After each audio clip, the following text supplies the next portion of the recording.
welcome everyone to the 6th Annual Resolve Network Global Forum, say a bit about Resolve's work and introduce today's event. The Resolve Network is a global consortium of researchers, research organizations, policymakers, practitioners, housed here at the United States Institute of Peace. Our research initiatives, which span thematic and geographical areas, including Southeast Asia, focus on topics including community-based armed groups, local peace-building initiatives, and violent extremist disengagement and reconciliation. This includes originally commissioned research, capacity building efforts, and convenings to provide key insights on specific aspects of violent extremism that enhance and inform preventing and countering violent extremism research, policy, and practice. For more on our work, please visit our website and follow us on Twitter. Our work would not be possible without our ongoing partnerships with the US Department of State, Bureau of Conflict and Stabilization Operations, the Global Engagement Center, and the US Agency for International Development Africa Bureau. We'd like to specifically recognize and thank them for their consistent support, partnership, and commitment to Resolve, and for championing the importance of research and growing the evidence base for policies and programs. We are excited to host you all today for the third public event in our annual virtual forum series for a discussion on conflict and violent extremism in Southeast Asia, with special focus on examining the trends in Malaysia and the Philippines. This event will include brief presentations, moderate discussion, and an opportunity for you, the audience, to ask your own questions for a moderated Q&A. We encourage you to ask questions to the speakers. You can submit your questions on the USIP event page where you're watching this webcast, or on USIP's YouTube or Twitter using hashtag Resolve Forum.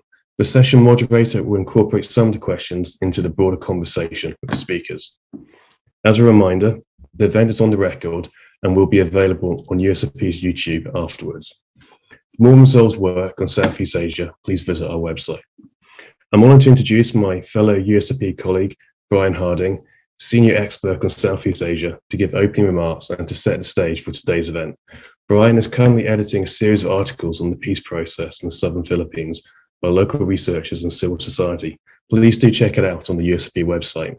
Before handing over to Brian, on behalf of USIP and Resolve, thank you again. We are looking forward for an insightful conversation. Over to you, Brian. Morning, everyone. I'm thrilled to be able to join my colleagues from the Resolve Network for today's event. I joined USIP nearly 2 years ago to lead an expansion of the Institute's work on Southeast Asia. This, of course, comes in the context of an increased focus at USIP on East Asia more broadly, including on China, US-China strategic competition, and US-China strategic stability. I think we can say that interest in Southeast Asia and Washington has waxed and waned over the decades, but it's really been on the rise for about the last 20 years, following a deep trough after the withdrawal of US engagement in Indochina in the 1970s. The wake-up call, at least for those who weren't paying attention, was 9/11 and the realization that extremist groups in the southern Philippines posed an international terrorist threat. This was quickly reinforced by the 2002 Bali bombing.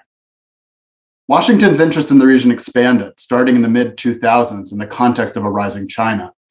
And today, Southeast Asia is the region of the world where competition between the United States and China is playing out most acutely, making it increasingly central to US global interests. But in my view, the issues of extremism in Southeast Asia and of Southeast Asia's geopolitical importance are not mutually exclusive. Extremism drives instability in several of Southeast Asia's most consequential countries, which both negatively impacts people's lives in tangible ways in these places, but it also drains resources that could be better deployed elsewhere and creates drags on economic growth in these countries. The United States has a major strategic stake in supporting the development of peaceful, cohesive, and prosperous Southeast Asian nations that can be bulwarks of stability. We therefore need to invest in the work that could reduce the drivers of instability in the region. This is the context in which we're developing our new programming at USIP on Southeast Asia. And most importantly for our event today, we're excited to be in the process of launching a new initiative to support sustainable peace in the southern Philippines. With the establishment of the Bangsamoro Autonomous Region of Muslim Mindanao, there exists now the most promising opportunity in a generation to forge a lasting peace and remove persistent drivers of instability. And success in the BARM would not only improve the lives of its residents, but it will also make for a more peaceful and stable Republic of the Philippines, and ultimately a better partner for the United States. US institutions need to be more engaged in this, and we hope to lead that way. With that, I'm pleased to introduce Haroro Ingram, who's going to be the moderator for the panel discussion today. It's really been a pleasure to get to know Haroro quite well over the last couple of years. He's been an essential partner for me personally and for USIP as we've conceived of this new work in the Southern Philippines. And I think Haroro will say a word on this himself when he has the floor. In the way of introduction, Haroro is also a senior research fellow with the program on extremism at George Washington University and a member of the Resolve Network's Research Advisory Council. He has extensive experience in Southeast Asia, in particular on the ground in Mindanao. Thematically, he's a real thought leader on the role of propaganda and charismatic leadership in the evolution and appeal of violent non-state political movements. Haroro will be leading a discussion with an extremely impressive group of scholars that he will introduce from the region, and I certainly look forward to hearing what they have to say. So without further ado, Haroro, over to you.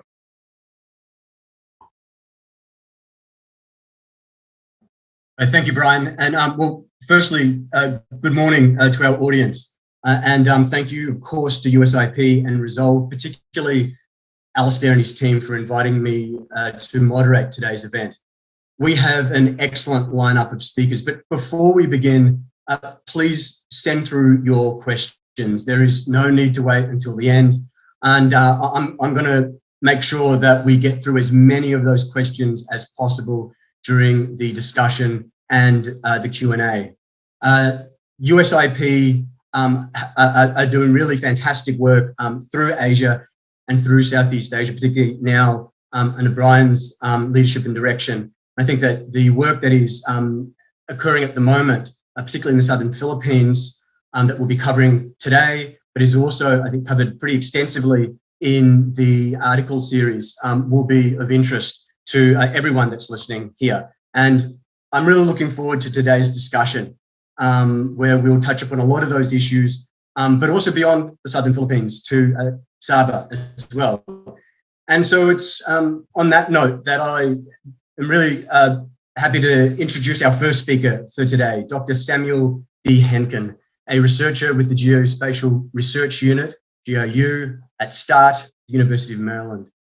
Now, late last year, Dr. Henkin published a policy note with the Resolve Network titled Dynamic Dimensions of Radicalization and Violent Extremism in Sabah, Malaysia.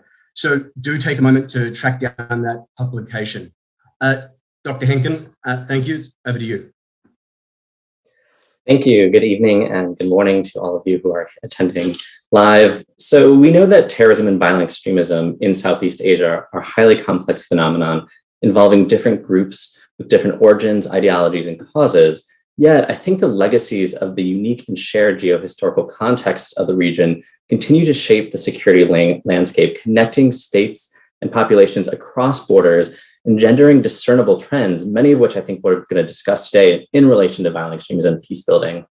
Now, varying degrees of weak governance with high levels of political instability and porous border regions, coupled with already existing security and social vulnerabilities, draw our attention to the dynamic nature of radicalization and violent extremist risk in Southeast Asia and acutely in the Philippines and Malaysia.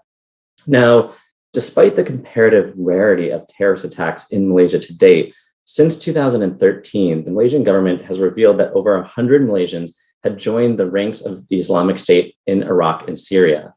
Radicalization and recruitment to violence remains a risk in Malaysia, as evidenced by more than 430 terror-related arrests since 2013, and relatedly, the foiling of over 30 Malaysian terror plots, many of which expose the links to violent extremist organizations in the southern Philippines just a couple months ago. I believe that Malaysia offers a unique lens to evaluate the changing dynamics of radicalization and extremism in Southeast Asia, as the external threat and homegrown threat of extremism is deeply rooted in regional geohistorical legacies. The trajectory of militant Islam and its propensity to drive violent extremism in the region continues to aggregate political and religious tensions, straining the region's complex social fabric, as long-standing insurgencies, extremist violence, and close intercultural relations interact to produce a threat landscape that requires a granular view to better understand. Often, violent extremism in the region is examined as a mere product of broader transnational jihadist activity, rather than a multifaceted amalgamation of regional history and local political, ethno-religious, and sociocultural dynamics. This is just one of the underlying assumptions of violent extremism contexts in the region that shape how preventing and countering violent extremism policy and practice is implementing. Challenging this assumption serves as the starting point for my local partners at the International Islamic University of Malaysia and University of Malaysia Sabah and I's approach to understanding radicalization trends in Malaysia and particularly Sabah. Threats and risk of violent extremism trends are especially pronounced and manifest with severe consequences in the Malaysian state of Sabah, which is located in northeast Borneo. Sabah suffers from decades of poor governance and lack of state capacity, economic and political marginalization, irregular migration, and proximity to violent extremist conflict in the southern Philippines that pose great potential for radicalization and terrorist threats. In the past, Sabah was used as a staging area where regional violent extremist organizations like Jemaah Islamiyah trained and coordinated attacks. Today, violent extremist organizations not only use Sabah as a transit point, but also actively exploit its unique geohistorical circumstances, clandestine flows, and ethno-religious grievances to radicalize and possibly recruit impressionable Malaysians and Filipino expatriates living in Sabah. Evidence suggests that Filipino violent extremist organizations, particularly Abu Sayyaf Group, exploit these insecurities and are actively recruiting Malaysians and Filipino expats in Sabah. Illicit and illegal smuggling, acts of piracy, and kidnapping in and around Sabah also add layers of complexity to these security challenges. Additionally, geographic proximity to the southern Philippines and Indonesia and the steady presence of a significant number of foreign migrants has gradually reshaped the ethno-religious and cultural landscapes of Sabah, adding further complexity to the social, political, and economic relations that affect radicalization risk in the region. Of significant concern are poor border regulation along Sabah's porous land and sea borders, and a significant number of clandestine cross-border channels often associated with irregular migration. In political and public discourse, irregular migration in Sabah is often pejoratively linked to violent extremism and increasing criminal activities. However, long-standing trade routes and close cross-border family ties have facilitated highly unregulated migrant flows throughout the region for centuries. More recently, growth in economic opportunities in Sabah, increased levels of violence and instability in the southern Philippines and Indonesia, and Malaysia's industries that rely on foreign migrants have complicated the regulation of migration into Sabah. In the process of avoiding detection, irregular migration in Sabah occurs through clandestine cross-border channels. These clandestine routes incorporate complex waterways and jungle paths that prove highly difficult to monitor, even with the establishment of the Eastern Sabah Security Zone. Although these clandestine routes are legacies of transnational kinship networks and long-standing patterns of migratory movement and trade, increases in illicit and illegal services and smuggling activities actively exploit these clandestine channels as well. Clandestine channels have also facilitated advanced form of maritime violence, including piracy and kidnapping for ransom in the Sulu-Celebes Sea.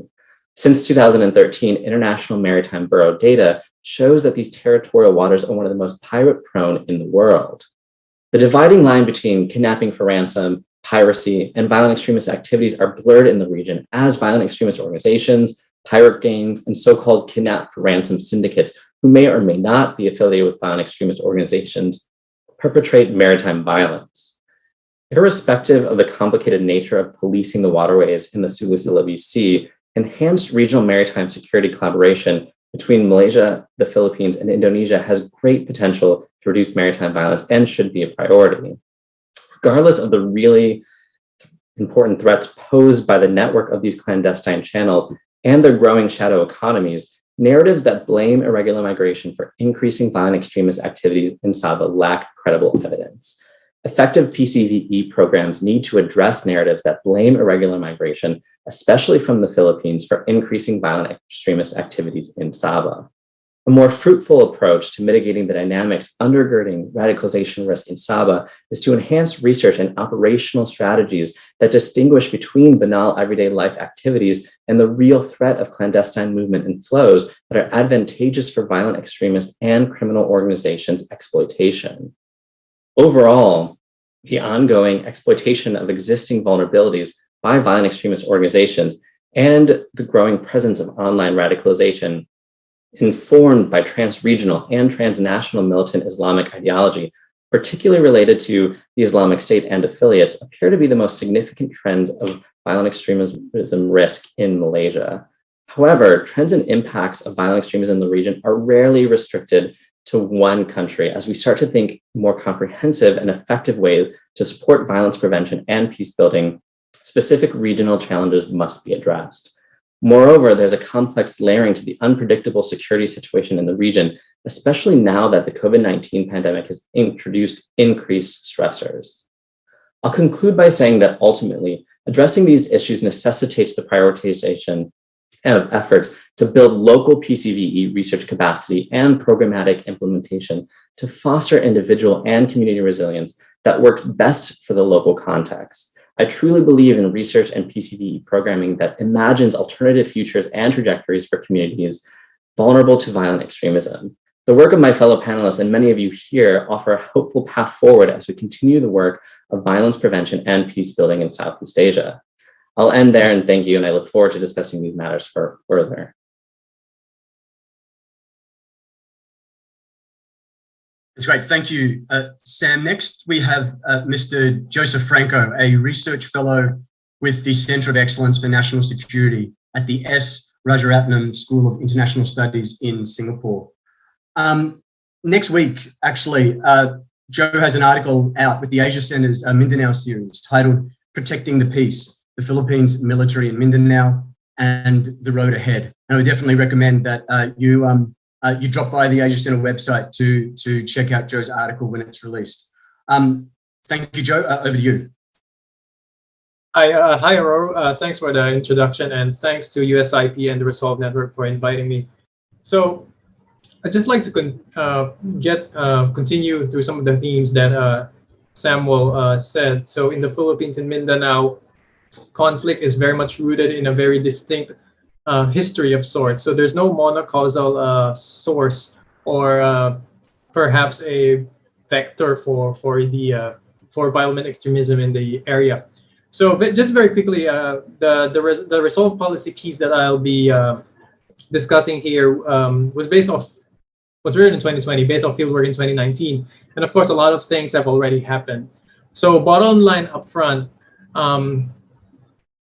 I guess there are two big things that were not addressed by the Resolve piece that I wrote, I'll try to talk through it. So number one, in Mindanao, there seems to be very muted, if any at all, reaction to the Taliban takeover, and a lot of the discourse online is more about what's going to happen to the Bangsamoro Autonomous Region in the face of the coming elections and during when it became extended into 2025. And of course, the COVID pandemic, which seemed to have affected the operational tempo of the violent extremist organizations. So when we talk about conflict, especially from an outsider looking in, there's always an implication that that Mindanao is a passive theater for violent extremist violence. And it is implied there that there is some sort of contagion. But from an academic point of view, like when you talk about contagion is, as a literature, it's more based on ethnic and secessionist conflict in Africa. It's not really that developed when you look at contagion in the field of terrorism studies. And I would hazard to say that when you talk about contagion, a lot of it was happening after 9/11. But how would you define something like contagion? And when we look at recent incidents such as the 2017 siege in Marawi, some analysts would immediately say like, "Oh, that's contagion right there." But I'm quite doubtful, so to speak. For example, I was able to talk to the late Chito Sugano, who was captured by the Maude group for 116 days, and he was not really impressed with the foreign fighters that he saw in Marawi. Far from being the guys spouting knowledge and funds, they were people who wanted to fight in Mindanao because they want street cred. So it flips the traditional picture, the traditional assumption that these foreigners are providing more capacity to these terrorist organizations. There's always that. There's always analysis of Southeast Asia sometimes simply cannot get away from these presumptions. So going into the resolve piece that I wrote, when there was talk about Wilaya Mindanao or Wilaya Philippines of a sort, this was around 2016, which was around the time that the ISIS core was already pulling back from their old Wilaya model.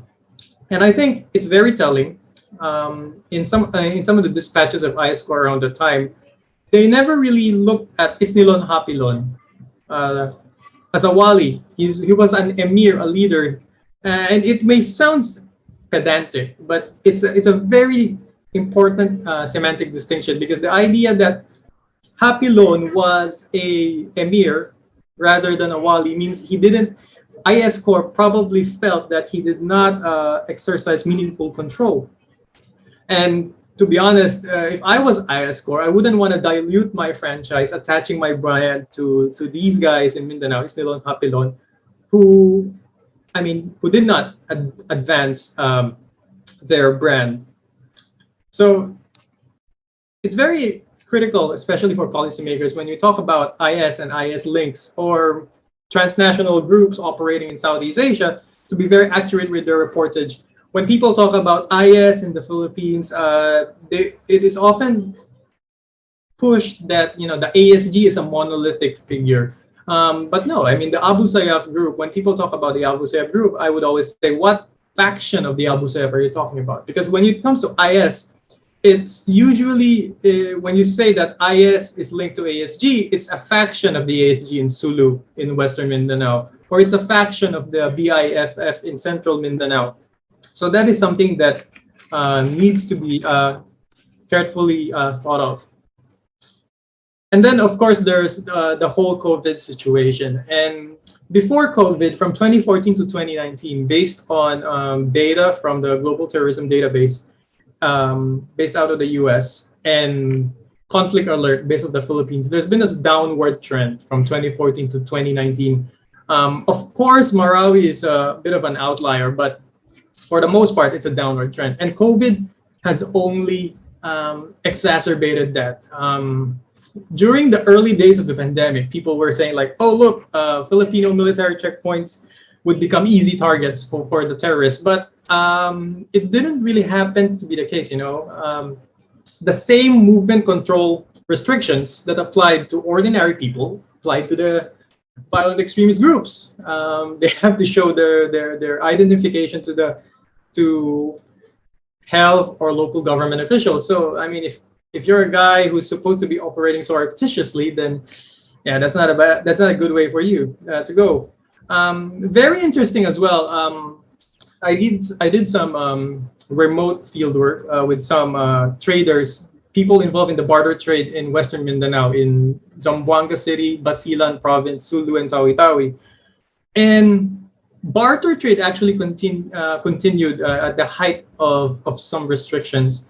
And they were quite aware. They operated at arm's length. They didn't want to be mixed up with the business of the VEOs, because imagine yourself, you're a barter trade, you're already in the gray market, operating in the gray market, bringing in VEOs, violent extremist organization members would only bring more heat into your operations. So so what's next? I guess, given, COVID is still figures much into the whole CVE picture. When you look at the armed forces of the Philippines, and this is going to be the subject of the article that Haroro mentioned, the armed forces of the Philippines seem to have been quite good in, doing kinetic operations. They for the past couple of months, they killed top leaders of IS linked groups, and even top leadership of the Mindanao Communist Party. And it's a good indication that the armed forces is pretty much desiring to move out of internal security operations into territorial defense. So but they still have a bit of trouble catching up when it comes to the soft power kind of thing. And if you look at the messaging campaigns that they run, it's like it's business as usual. You still got red tagging. You still got like some very overzealous military officers saying partisan things, even though the armed forces has a very stringent, on paper, social media policy. So that's something that needs to be looked at. And of course, the big elephant in the room, pardon the pun, the cliche is the elections. The elections are coming up in the Philippines, May 2022. And historically, the campaign period, the lead up to the elections, often has a uptick in violence. So that's something that we really need to keep tabs on. So I guess that's it for me for now. I'd be happy to look deeper into some of the other questions that the audience members or my fellow panel members would raise. So thanks.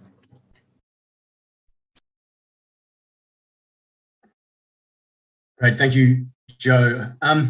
Look, it's a real privilege to conclude the opening remarks for this morning with Ms. Amina Rasul Bernardo, the President of the Philippine Center for Islam and Democracy. Ms. Rasul Bernardo's achievements and high-level positions are too numerous, actually, to give justice to in this brief introduction. A presidential advisor on youth affairs, an author, Harvard graduate, and broadly recognized as one of the most highly influential people in this field. So thank you, ma'am. The floor is yours. Thank you, Haroro, and salam to everyone. Thank you for having me on this panel. I'm actually on the same page as Professor Hankins and my friend Joe Franco. We're looking at the dynamics that have historically given rise to terrorism and violent extremism. But what I'll do is I'll give you a snapshot of this dynamics from the point of view of someone who comes from the community of Bangsamoro. I am a Tausug of Sulu. Today, that's a hotspot of violent extremism. But it wasn't always so. Growing up in Sulu, we were relatively well off as a province, even though we were, as a minority group, neglected by a national government. One factor was the barter trade with Sabah. Sabah was always seen as part of the Sulu Sultanate, so the barter trade was seen as local trade. And working in Sabah was like working in another province of the Philippines. So we were relatively well off before the imposition of martial law in 1972. We had better access to water and electricity compared to many of the provinces in Mindanao, which are now far richer than us. What happened? When my hometown of Jolo, the capital of Sulu, was bombed in 1974, we lost our infrastructure. Then we suffered capital flight. And then we lost our best and brightest minds. And the loss of these crucial elements that are needed for economic growth and at the hands of our own government has not been replaced. The liberation fronts, both the Moro Islamic Liberation Front and the Moro National Liberation Front, grew from the abuses against the Muslims of Mindanao, a situation that the Organization of Islamic Conference at the time had called genocide. The Moro National Liberation Front, which started it all, fought a war for independence and claimed that the sultanates of Sulu were sovereign and should never have become part of the Republic of the Philippines. The situation was so bad that thousands of Muslims from Sulu and other places in Mindanao fled to Sabah. The fact that Malaysia at the time was suspicious of then President Marcos because of the discovery of the plan to invade Sabah made the Malaysian government more welcoming to the refugees. Today, of course, that welcome has really worn thin, as we now have hundreds of thousands of Filipinos in Sabah, not just Muslims, but Filipinos from other parts of the country, and they're all considered illegal migrants with very little rights. My family, like many Muslim families, lost our home during the devastating bombing of Jolo in 1974. This is the same situation in other Muslim communities in Mindanao, where the military attacked to drive out the Moro National Liberation Front. So from a relatively well-off community, Sulu, Lanao del Sur, and other areas, we Muslims of Mindanao now belong to the poorest 10 provinces of the Philippines. Marcos, knowing that it was a no-win situation, even with superior military power, initiated a peace process with the Moro National Liberation Front.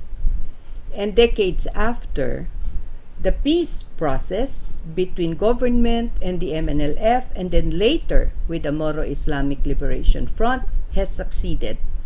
The liberation fronts have accepted autonomy in lieu of independence. That's why Joe was talking about BARM, the Bangsamoro Autonomous Region of Muslim Mindanao. But the memories of those horrible years under martial law remain, in spite of the success of the peace process. Humiliation, discrimination, poverty add fuel to the fire.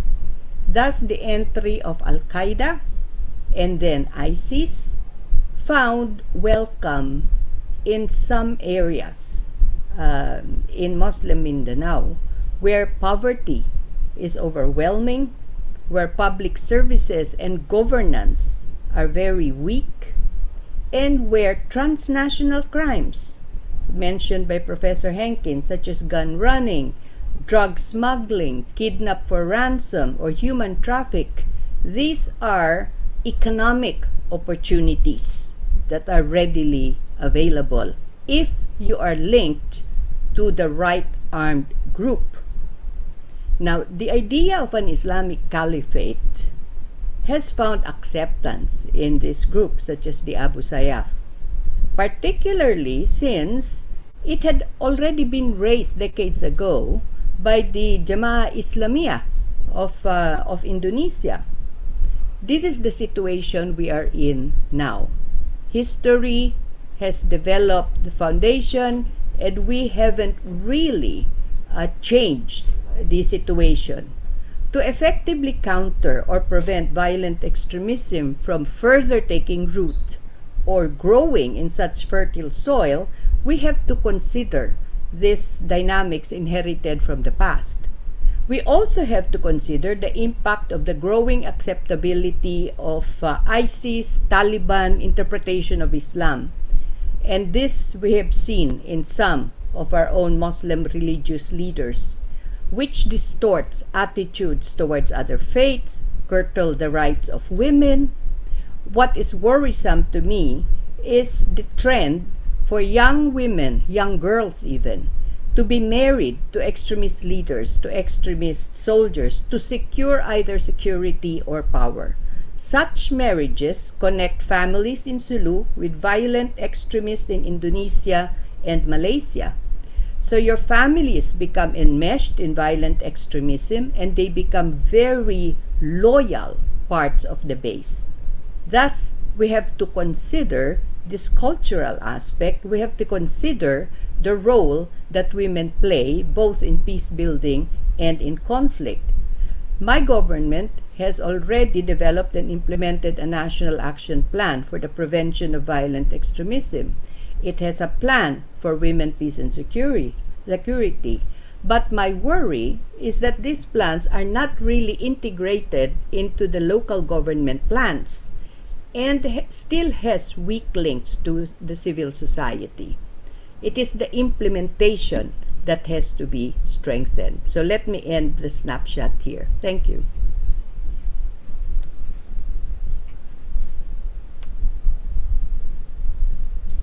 Well, thank you. That was fantastic. And thank you, of course, to all the panelists. I think that perhaps now we can begin the discussion. I'd actually like to start by asking Ms. Amina a question. Could you speak a little about the role that women have played in peace efforts in Mindanao, both historically, but also looking to the present and into the future? You know, Muslims in the Philippines, Muslim communities in the Philippines, like the rest of Muslim Southeast Asia, have always historically been pluralistic. Historically, we have never had problems with women's participation, whether it's in business or politics. That's never been a problem. So the role women play traditionally can be in a way harnessed if we are going to implement effective strategy for the prevention of violent extremism, because they have the knack, they know how to deal with conflicts, they know how to talk to their neighbors, they monitor what's going on in their communities. But the basic problem now with the entry of these radical thoughts, the distortion of Islam, especially with the win of the Taliban in Afghanistan, this has given, shall we say, more power to some religious leaders, ultra-fundamentalists, who are looking at the role of women severely curtailed. And this is why it has become more acceptable to marry off even young girls, to marry off daughters, so that you could secure a political base, or you secure economic base. And when you look at a real effective plan to prevent violent extremism, you now have to look at the roles that women used to play, playing now, and can still play, and see how do you strengthen their role so that they can become the peace builders that they had always been in Muslim society.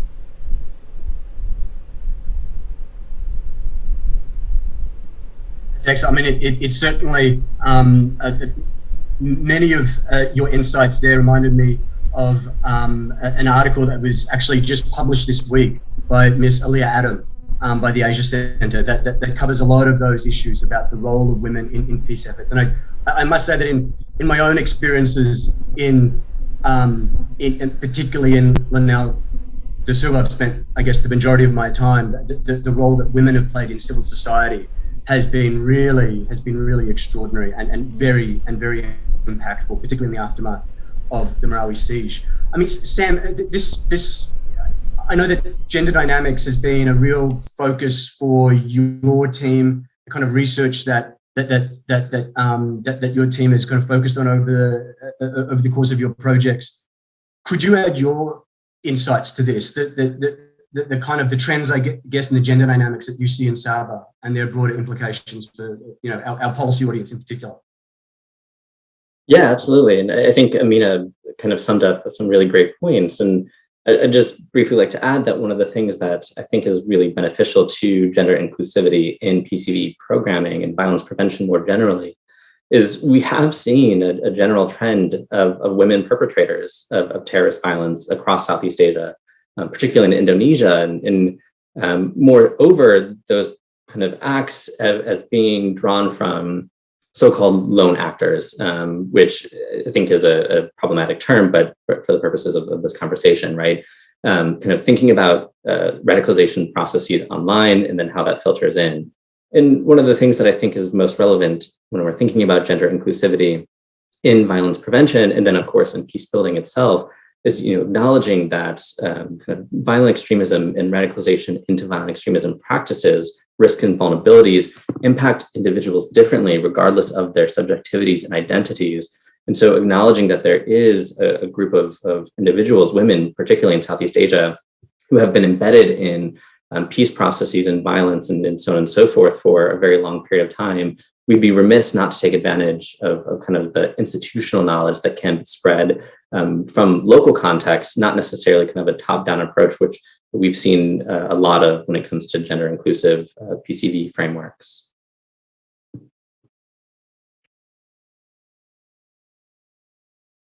Sam, Joe, I mean, you'd spoken quite a bit about the different kind of groups. I mean, I think it might be a chance for us to kind of dive in to some extent. I mean, the role that women have played in the various kind of, well, let's take the Marawi siege, for example. If you could perhaps reflect on the role that women played in the siege. I know that's actually been a topic of a lot of kind of analysis. Yeah. Some of the really high profile kind of matriarchal figures that were there. But I mean, you're one of the experts in these, in these groups. If you could reflect on, I guess, the role that women played in those groups. Sure. Yeah, of course. With the Marawi siege, the big caveat there is that there's probably a lot of stories and a lot of accounts that we'll never get. Some of them may be, some of the material content that's out there might be, in archives and military archives, so we wouldn't be able to know. But for the most part, I think women played a key role in the lead up to the fight.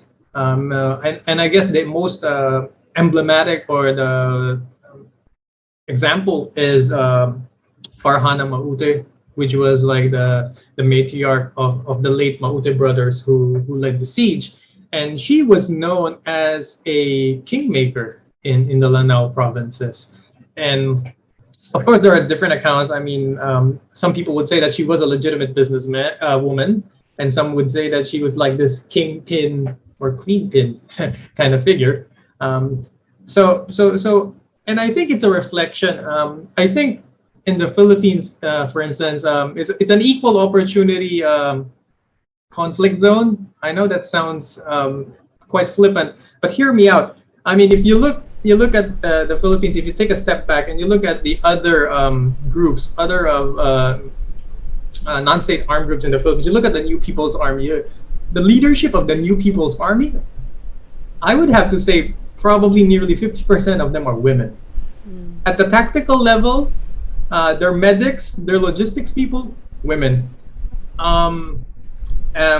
I remember talking to some old timers in the armed forces. They would tell me like, oh, the people who are listening in to Philippine Army radio frequencies, they're women. And then I'll ask them, Sarge, how so? And then they say, like, oh, they've got that beautiful female handwriting, whatever that means. So it's an equal opportunity kind of thing. So I guess building upon what Samuel and Amina said, women are not just passive victims, whether it's in Mindanao or in other places in the Philippines. It's an equal opportunity game, and you're losing out if you cut out women from. I mean, I'm not saying it's happening, but if you ignore it at your own peril. If you don't bring in women into the table, because I mean they can't be just peace builders. I mean, they can be tapped by the other side as well as fighters. And just very quickly, I mean, you look at the armed forces of the Philippines. I mean, a lot of the civil military operations people, a lot of the civil relations people,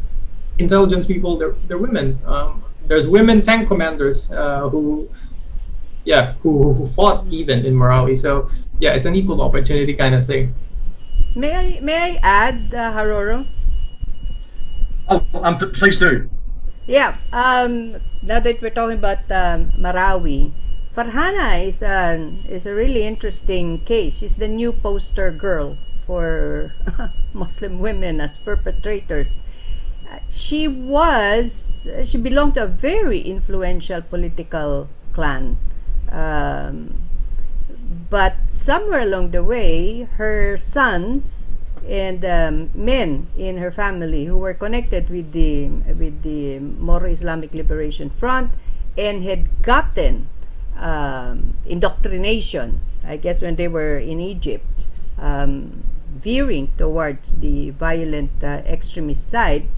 She got indoctrinated, and because she was politically and business savvy, she became the financier of her sons. So the Maute boys would not have succeeded without her.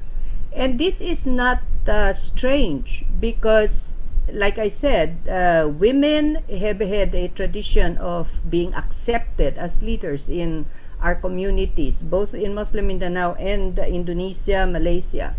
In Marawi, in Lanao del Sur, for instance, the one woman who stood up against then President Marcos and won the election for governor, Princess Tarhata Lukman, and defeated the crony of then President Marcos, won overwhelmingly, supported even by the religious leaders. And she was well known for her ability to mediate clan conflicts. Elsewhere in Muslim Mindanao, you see women who have been supported by men in their community to assume leadership posts. My mother won twice as a senator of the Philippines, and she got more votes than the men who ran for the Senate. But that, I fear, is changing a little bit because of the rise of influence of groups like the Taliban. When they got Afghanistan, that sent such waves through communities, and they may not be apparent in many of the social media sites that we frequent, but I have been at the receiving end of some of these thoughts. Recently, the government passed a law. The president has already signed into law a law banning child marriage, increasing the age of marriage to 18. And there's a backlash from some leaders from the Muslim South saying it is not culturally acceptable and it's not Islamic. And there is a movement trying to get government to change that. This cannot be.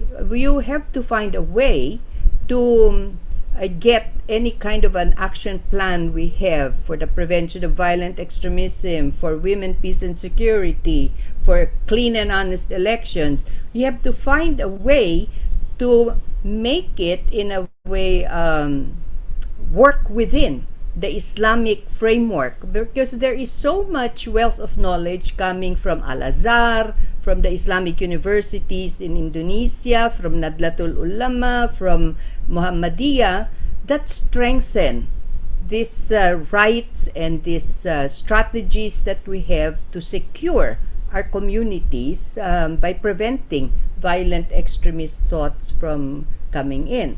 That's my worry, Haroro. Thank you, Matt.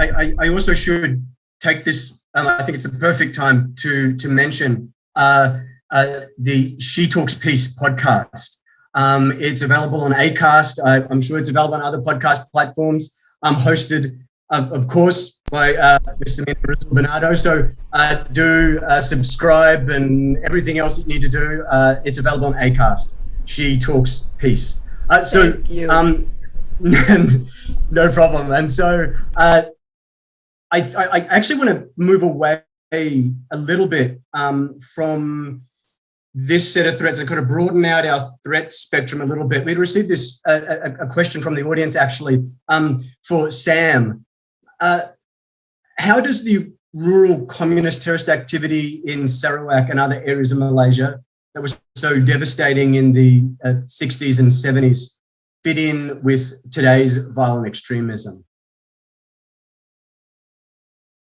So that's a really great question. And I think one of the most important aspects of thinking about kind of the distinction between what we're seeing or trends, what we're seeing in Malaysia currently is the distinction between peninsular Malaysia and East Malaysia, Sarawak and Sabah, and kind of the increasing ethno-religious policies that are kind of shifting attention to perhaps cleavages between East and West Malaysia, right? And I think that there is a lot of discussion in kind of national policy levels of kind of what the role of Islam is in kind of shaping discussions about violent extremism. And so what we see is that we have a lot of tendency to kind of place, whether it's in communist insurgencies or other types of extremism, on the back burner in Malaysia. And a lot of those conversations are kind of happening in kind of smaller research centers or university settings, where we're kind of thinking through the ways in which historical legacies of kind of those grievances, which still exist, if not are amplified today, how those shape kind of conversations. But we are seeing a kind of a real intent focus on the eastern borders of Sabah, less so internally, or at least in presently, that kind of shifts back and forth as kind of news and context shapes the way that this discussion occurs over time. But I think that we'll see an increase of interest in kind of refocusing the lens of what violence and violent extremism entails in Sabah in the next couple of years, or at least I hope so. Yeah, I mean, I really have to follow on your comments to then ask Joe about the NPA. I mean, that's the obvious follow-on question after that. I mean, you know, whenever I've met with Philippines military officers, you know, this is always an issue that emerges in those discussions. And so I guess, how do you position, I guess, the NPA within the spectrum of threats that the Philippines needs to deal with, and which direction are they trending, I guess? Yeah, I mean, that's a great question. I think that when people look at Mindanao, they especially if you're not a Filipino or you're looking at it from the outside, people tend to forget that there is an active communist insurgency, and I guess it's been very hard to resolve the communist insurgency because they've embedded themselves in the rent-seeking behavior of some politicians. I mean, it's an open secret that a lot of leaders, some of them have gone on to become national leaders, were chummy with the communist insurgency. There's also, especially in eastern Mindanao, there's a lot of plantation operations, there's a lot of mining operations which the NPA can target as sources of, you know, finances and weapons and explosives, sometimes IT equipment.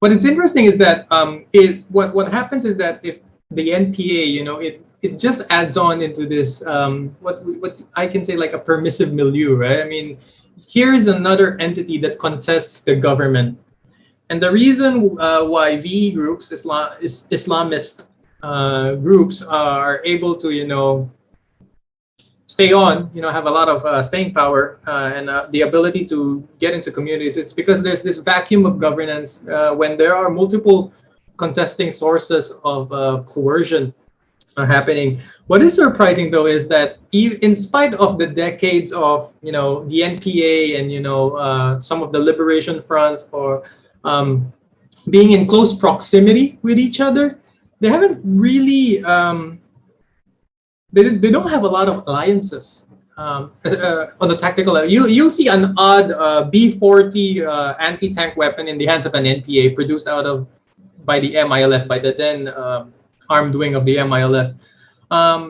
You would see liaison officers of the revolutionary fronts linking up with the NPA, but there was never really solid, meaningful linkages between them, and that's fairly surprising. I would ascribe that, you know, maybe the CPP is quite Puritan in their ideological ways, but again, I think it's more a reflection of, you know, Mindanao Mindanao is actually rich enough to sustain different violent armed groups, right? I think there is in the literature, there is in conflict literature, there are some areas that are just too poor to revolt, right? I mean, at the end of the day, it's logistics, right? If whether you're the NPA or the ASG or the BIFF or the MILF, you need resources, right? So Mindanao has those illicit economies that you can tap on into. So I think what's happening with the NPA, I think it's a bit of an exaggeration. Of course, it's quite a political play when people say like, oh, the biggest threat of the Philippines is the NPA. Not really. I mean, even if you look at the NPA doctrine, it's about the overthrow of the republic and the installation of the people's dictatorship. I don't know. I mean, communism has never been that popular in the Philippines. So yeah, unless they've got some big rebranding going on, but yeah, I doubt it. Well, this might be a chance to kind of broaden the discussion out even more, I guess. I mean, to what extent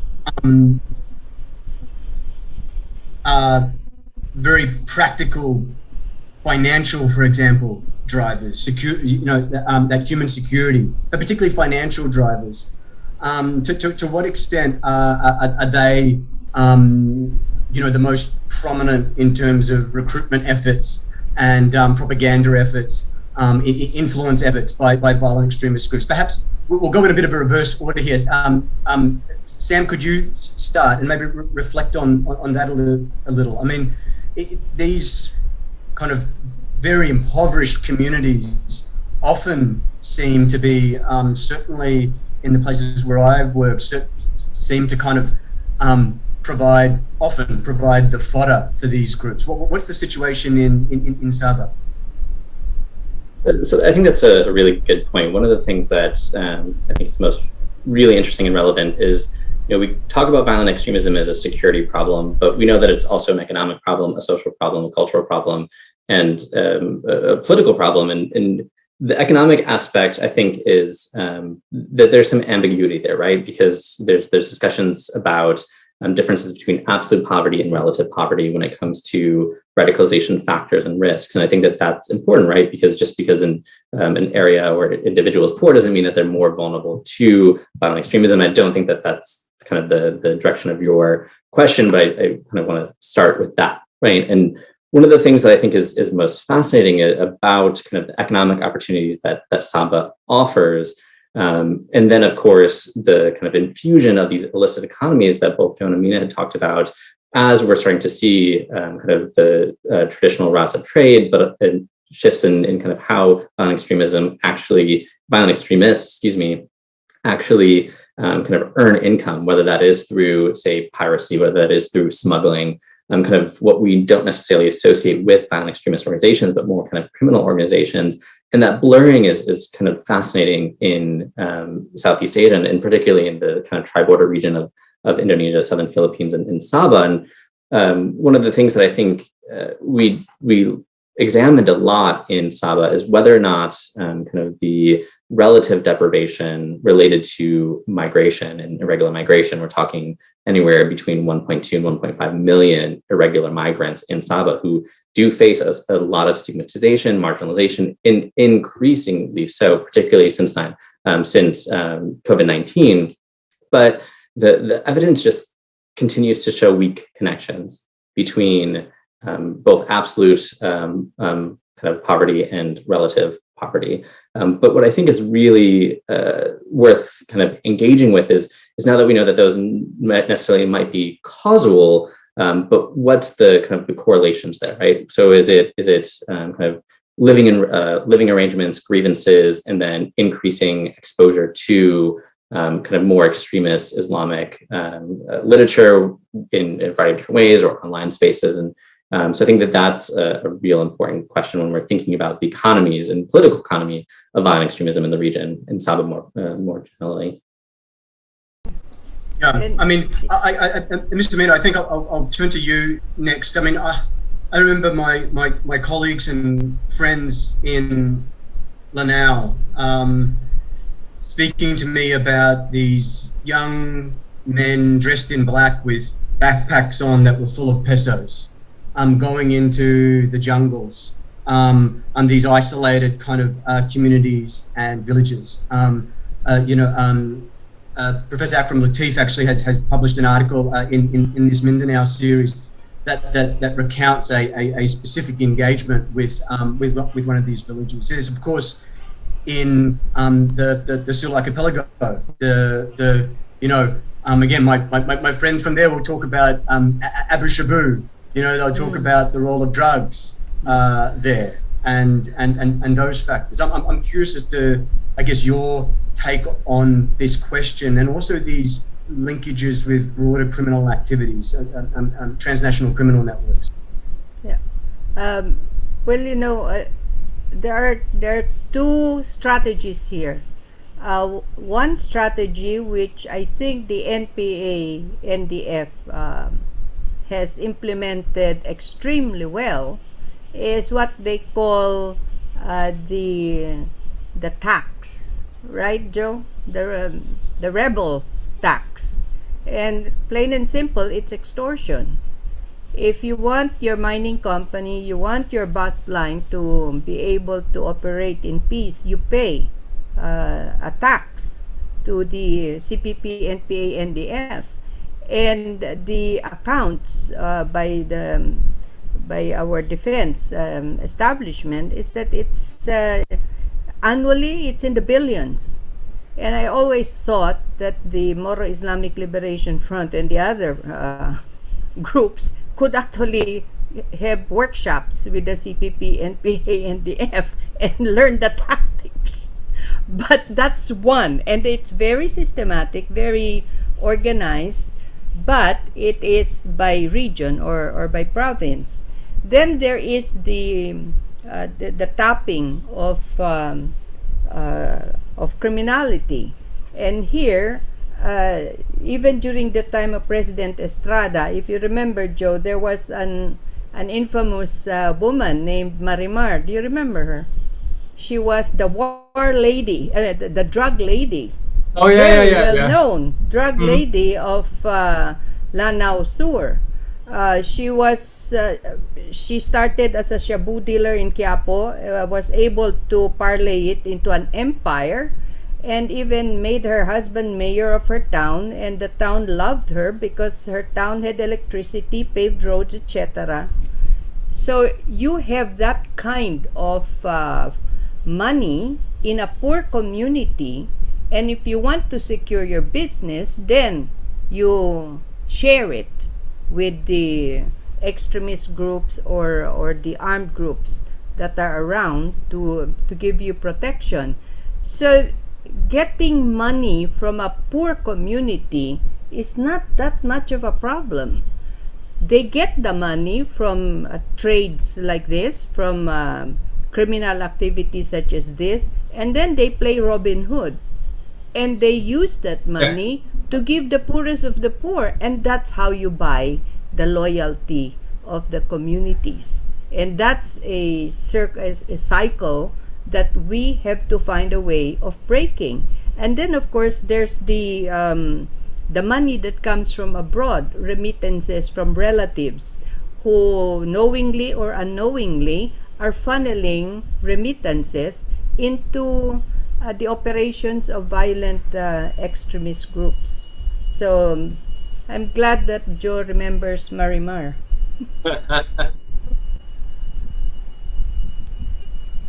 Joe, do you have anything that you'd like to add? I should also just clarify for the audience that shabu is methamphetamine. It's meth. Joe? Yeah. Just a few points. Like number one, like the New People's Army, and again, including the idea that it's the election soon. So the NPA actually has a specific category of election-related taxation, right? So if you're a candidate, there's what they call a permit to campaign. So you pay a PTC fee so that the guys putting up your posters are not harassed, or your posters are not taken down, or your campaign headquarters in this rural village doesn't get burned down. So there's permit to campaign. And then they also have something more ingenious called like a permit to win. So, but I'm not sure if permit to win actually works not right now, because the Philippines has transitioned into electronic voting machines. Because before, like old school voting in the Philippines, there are literal ballot boxes that have to be brought using 4x4s or walking through jungle treks. So if you don't pay your permit to win, your votes, your ballot boxes will end up in the river or in the drink or burned somewhere. So there's that. Looking at transnational links, right? Like groups like the ASG, and this has been covered by the international media, by the Malaysian press. Cross-border kidnappings, it's an industry of sorts, right? You get people, you get spotters telling the people who actually grab the hostages, like, where are these people staying? And it sometimes happens that some kidnapped victims are kidnapped by criminal organizations, and they pass them on to the ASG. Why? Because the ASG, again, has the street cred, the reputation that they can wrangle a fee, right? So if I'm like a two-bit criminal gang operating out of Sandakan or maybe out of Bongao, I do the spotting, I do the grabbing, and then I transfer it off to the ASG. I get my finder's fee. The ASG handles the the multi-million peso or multi-billion dollar handoff. So it is an industry. But of course, again, context matters. If you're a kidnapper, you want to make sure that some of the people that you are grabbing have the capacity to pay. So it's a differentiated paying scale. If you're a Westerner getting kidnapped, $1 million ransom. If you're an Indonesian sailor, maybe a couple million pesos or 100,000 pesos of sorts. But there's also what you call express kidnapping, and it happens sometimes in Sulu. It's pretty much they take you to an ATM machine. An ATM, sorry, that's redundant. So an ATM, and then they make you withdraw something like 10,000 pesos, 20,000 pesos, which works out to, that's not even 1,000 US, right? No. So like maybe 200 US. So express kidnapping. So like those little tiny sums. And those kinds of incidents, they don't really get reported. They don't really get into into like terrorism incident databases, because it's petty theft if you think about it. But it is a way for groups like the ASG and some of their affiliates to cover the day-to-day expenses of running an organization. So yeah, and I believe someone mentioned something about local extremist leaders, being the Robin Hood figure. Radulan Sahiron, one of the most notorious commanders of the Sulu-based ASG, he's literally Robin Hood of Sulu, because he's quite generous with the ransom payments that he gets from the industry. So there was a line there, Joe. Context matters, and I just wanted to kind of throw another factor into this discussion of context, which is climate change. And I'm very curious to hear how, well, firstly, the impact that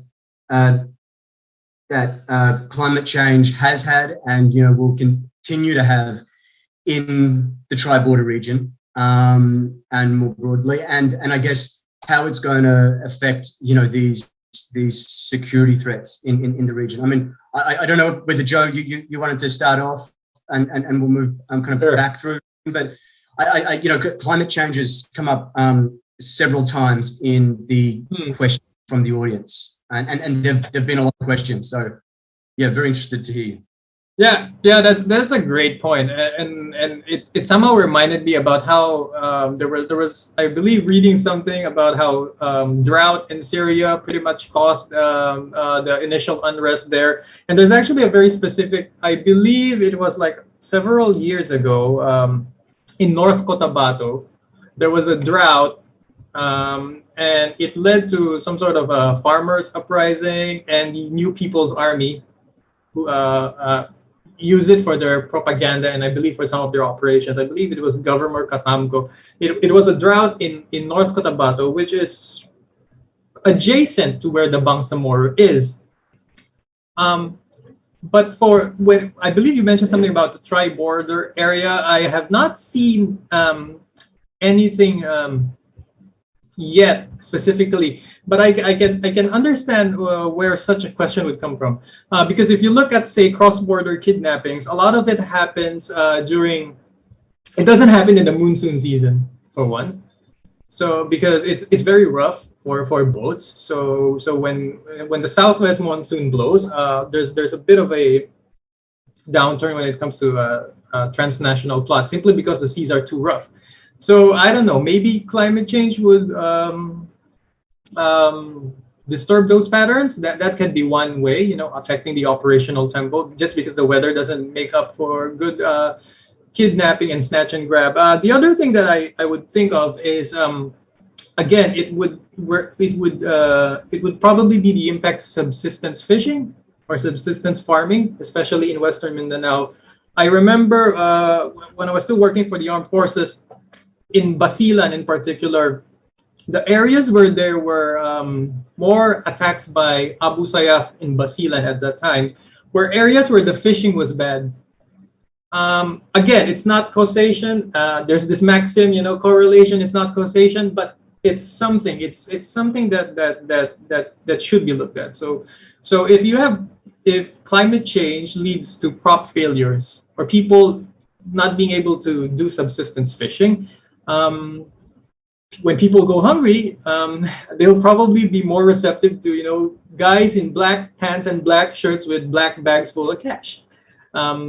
So I guess that's how, in an indirect and a roundabout way, I think climate change will not do us any favors when it comes to violent extremism. I don't see a case wherein climate change will positively affect efforts to address VE.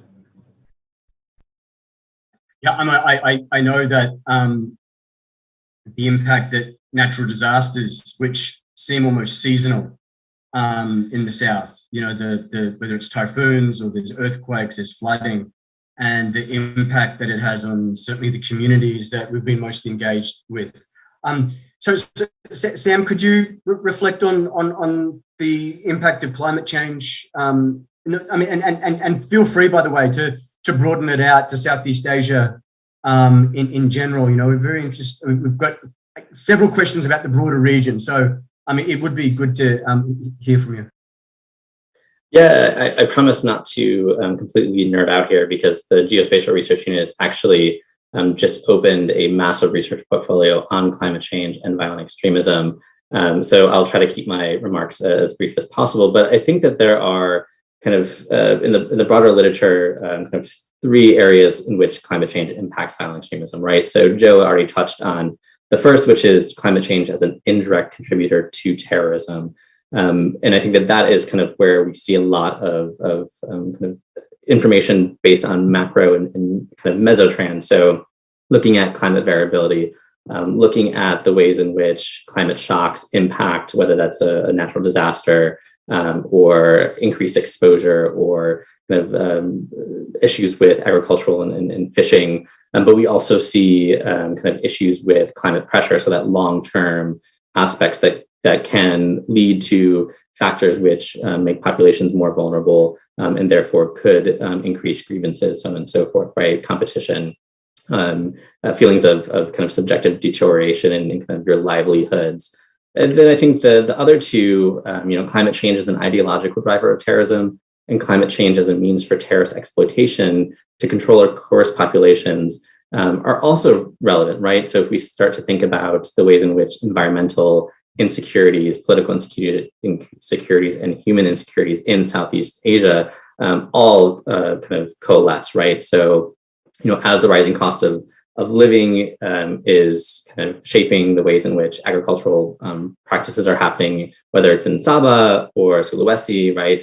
And how then the kind of the scarcity, but also abundance, right? It's not just about scarcity, abundance of resources shift the way in which intergroup tensions function. And so I think that there are some really interesting connections between this kind of climate terrorism nexus that we see not just in Southeast Asia, but more broadly, Joe mentioned Syria, and of course, there's a lot of discussion about the Sahel. But Southeast Asia, I think, is an area of the world in which these conversations are just starting to happen. So I think that we're going to get a lot more data related to kind of whether or not frequencies of natural disasters, prolonged monsoon seasons, dry seasons, so on and so forth, kind of impact livelihoods, right? Because in the end, it comes down to kind of livelihoods as violent extremist organizations diversify, as they become more dense in their activities, kind of going back to our conversation about criminal organizations, but also becoming more agile. And so I think that those are really interesting ways in which to examine kind of the climate security nexus in Southeast Asia region. Excellent, thank you, Sam. The next question is actually several questions here directed towards Ms. Amin. I thought that I'd kind of bring some of those together, given we have about 10 minutes left. A recurring kind of theme here is the National Action Plan, the NAP-PCVE. Perhaps you could begin by talking, I guess, broadly about the plan, and then about, I guess, the rollout and your thoughts on whether it's been successful. We've had several questions kind of asking if you could talk a little bit about the NAP. Thank you. Well, to begin with, having a national action plan for the prevention of violent extremism is by itself a major thing, because prior to that, it was always counterterrorism, in which case it was state security, it was really defense, it was at the hands of the military and government. And with this national action plan, you opened up the links with civil society, with religious leaders, with women, with youth groups. My worry, but then it's still early days, my worry really is in the implementation. It is not as strong as we need it to be, but at least we have it. And those who are in civil society and who are working on trying to prevent violent extremism, strengthen democracy, and protect human rights, I know are doing their best to try and get more support for work that can be done, especially at the community level, especially giving a role, as far as the Muslim communities are concerned, giving a role for the Muslim religious who are still highly trusted by communities. But in the case of the violent extremist groups that's known as the CPP, NPA, NDF, that's another strategy altogether. A national action plan cannot be the same for both groups. It cannot be the same for all countries of ASEAN. It has to be really tailor-fit to suit the needs. That's why the women had been lobbying from the time of President Aquino to really have another action plan for the participation of women, which is why you now have a national action plan for women, peace, and security.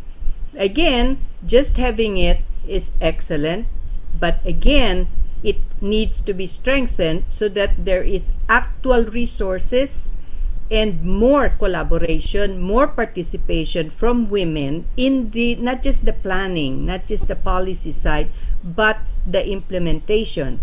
At this point, let me just say that I have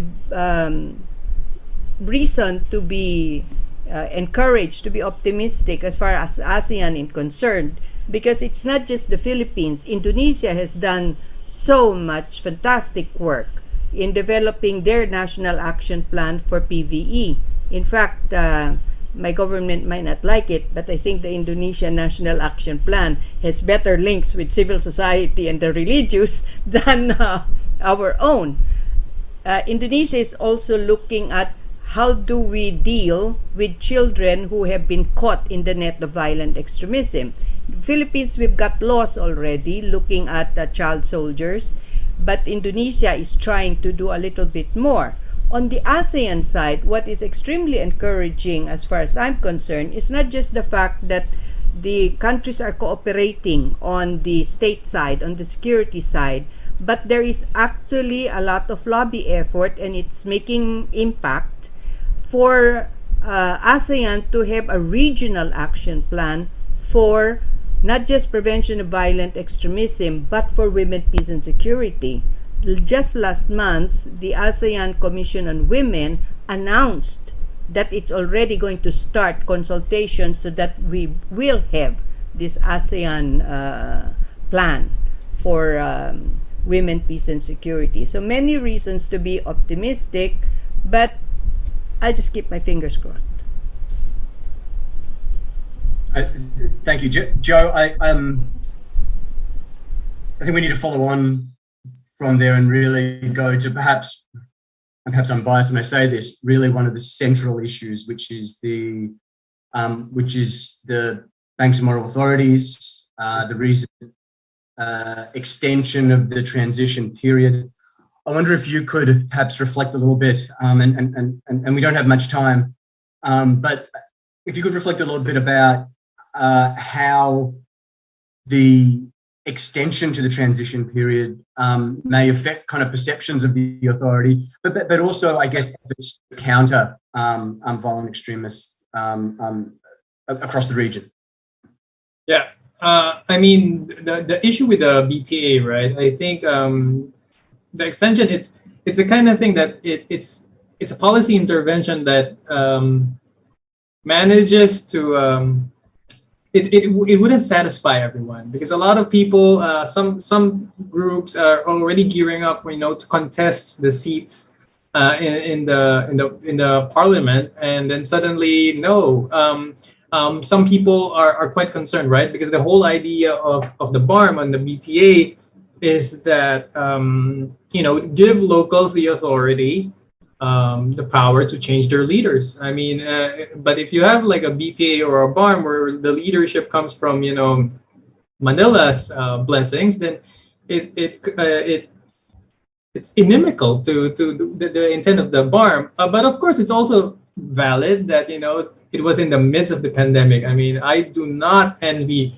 members of the BTA, the people who are running the BARM, who had to build a regional government in the midst of a pandemic. That's not an easy task. And I believe you alluded to what does it mean for the region, right? I think a lot of foreign governments, there's a lot of there's recognition that like the BARM, they need all the capacity building, they need all the resources that they could get, and I think that's a great step, not just from a VE perspective, because I mean, if the BARM fails, then there's a lot of disillusioned people. There's going to be a lot of disillusioned people. There's going to be a lot of people who would think that they got the short end of the stick, that there was really no sincerity for Manila to end conflict in Mindanao. I guess the only my take is that especially from regional organizations and like funding agencies, is that of course it's not enough to just throw money at the problem. You need to look at the absorptive capacity. Before the pandemic, I was doing some field work, and some of the concerns, especially among the younger officials in the BTA and the BARM, they were like, look, you have people in the parliament who spent decades of their lives fighting. They may not be that quick to pick up on on the nuances or the intricacies of budgeting and preparing bid documents and whatnot. So I mean, sometimes I'm a bit pessimistic about how the BARM works, but at the same time, the absorptive capacity, of some of the people who are there, it needs to, there has to be like some sort of reality check, right? It's not all rainbows and butterflies, as they say. Yeah, thank you, Joe. Look, we're gonna, I guess, finish today's session with a very quick round, and it's the Mythbuster. I really have to ask, there are so many assumptions and there are so many myths about this region, and when global attention turns to the region, all those myths and assumptions come flooding back. So you're going to be restricted to one myth, to one assumption. But if you could bust one myth about your particular area of expertise, your area, your region, what would that myth be? And Dr. Henkin, you're first. Absolutely. Right away, kind of the idea that, particularly with the reorientation of security specialists on Southeast Asia with the rise of ISIS, that the activity that we see from violent extremist organizations in Southeast Asia are kind of built upon jihadist activity that are transnational in nature, but in fact, we are focused on local and regional contexts that always matter most. Fantastic. And thank you for your time as well today. Sam, is really great. Joe, would you like to go next? Your myth. Yeah, I guess the myth is that when people talk about groups, especially in the Philippines, when someone said like a group did this, it's always a great. It's always a wise thing to like look at the there's always factions within them. When people say IS linked, like what do you mean IS linked? Because they use the flag, they use like orange jumpsuits, or was there operatives in MD? So I think it's always to look at these are not homogeneous groups. Yeah. Joe, and to the audience, please look out for Joe's article that is out next week. And Yasmina, the final word to you, and of course, remember the She Talks Peace podcast. That's what's going to bust my myth. The myth I want to bust is that Muslim women, particularly Southeast Asian women, need to be protected. They can't take care of themselves. We're second-class citizens. No, we're not. Southeast Asia, the Philippines, Muslim Mindanao, we have a history of very active women who have assumed leadership roles. That's a myth that has got to be busted right there. That's why, thank you, Haroro. Do listen to She Talks Peace, because we bring on board peace builders, particularly women peace builders, who have done so much at the community level, from Southeast Asia to Syria, Yemen, Palestine. That should bust the myth right there. Thank you.